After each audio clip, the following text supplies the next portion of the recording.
بسم اللہ الرحمن الرحیم والصلاة والسلام علی رسول اللہ وعلی آلہ وصحبہ اجمعین۔ معزز ناظرین و سامعین کرام، السلام علیکم ورحمۃ اللہ وبرکاتہ۔ استنبول کے مشہور زمانہ توپ کاپی پیلس، جس کو میوزیم بھی کہا جاتا ہے، اس میں خزانہ تبرکات نبویہ صلی اللہ علیہ وسلم اور تبرکات مقدسہ کے حوالے سے مختصراً ہم اس پیلس کا تعارف پیش کرتے ہیں۔ توپ کاپی پیلس کا شمار دنیا کے قدیم ترین محلات میں ہوتا ہے۔ یہ محل وسیع و عریض رقبہ پر پھیلا ہوا عمارتوں کا غیر معمولی مجموعہ ہے، جو ایک عجیب و غریب نظارہ پیش کرتا ہے۔ فتح قسطنطنیہ کے بعد فاتح سلطان محمد الفاتح کے حکم سے اس محل کی تعمیر شروع ہوئی۔ یہ محل سلاطین عثمانیہ کے سرکاری دفاتر اور رہائش گاہوں پر استعمال ہوتا رہا۔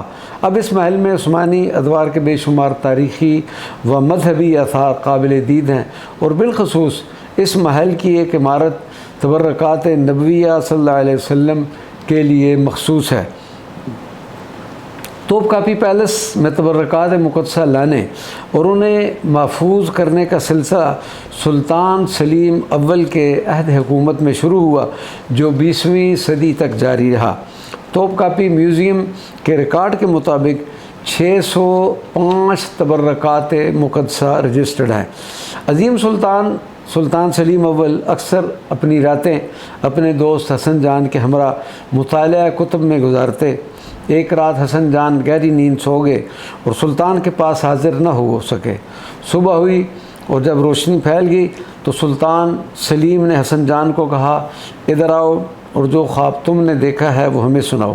حسن جان حیران ہوا اور اسے کچھ سمجھ نہ آئی سلطان کیا کہہ رہے ہیں، لیکن تھوڑی دیر میں پتہ چل گیا کہ خواب دیکھنے والے یہ حسن نہیں بلکہ محل کے دربانوں کے انچارج حسن آغا ہیں، جنہوں نے یہ خواب دیکھی ہے، جس کی تفصیل حسن آغا اس طرح بیان کرتے ہیں کہ رات کے آخری پہر میں قصر سلطانی کے دروازے پر دستک کی آواز آئی، اور جب حسن آغا دروازہ کھولنے کے لیے جاتا ہے تو دیکھتا ہے کہ عربی لباس میں ملبوس نورانی مخلوق کا ایک جم غفیر ہے، جو دروازے کے سامنے کھڑا ہے۔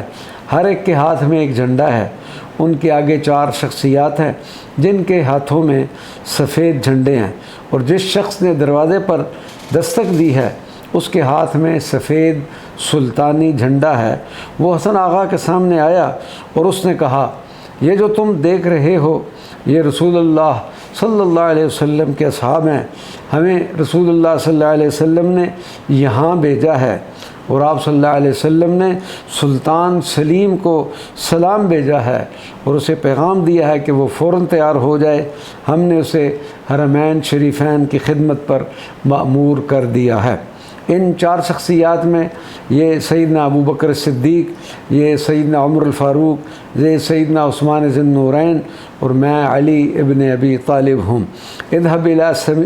اذهب الى سلیم خان واخبره بهذا الامر۔